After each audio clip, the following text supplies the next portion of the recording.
This is Shahidul from Conscience. Bangladeshi আলোকচিত্রী ও লেখক শহীদুল আলম একটি ফেসবুক ভিডিও বার্তায় দাবি করেন তিনি ও তার সঙ্গীদের অপহরণ করেছে ইসরায়েলি বাহিনী। Israelis are approaching on all sides.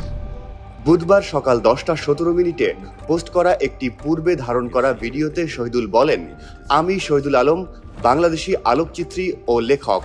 যদি আপনারা এই ভিডিও দেখেন তাহলে বুঝবেন আমাদের আটক করা হয়েছে এবং দখলদার ইসরায়েলি বাহিনী আমাকে অপহরণ করেছে।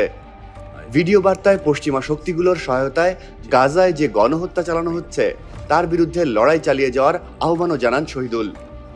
I appeal to all my comrades and friends to continue fighting for the freedom of Palestine.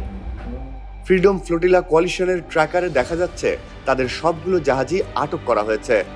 Israeli পররাষ্ট্র মন্ত্রণালয় জানিয়েছে নৌবহরটি তাদের বৈধ সামুদ্রিক অবরোধ ভাঙার চেষ্টা করেছে এবং যাত্রীদের নিরাপদ বন্দরে নিয়ে আসা হয়েছে।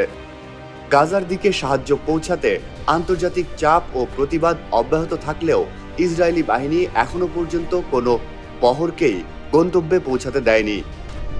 Let's go, people. Come on. We trained for this. We trained for this.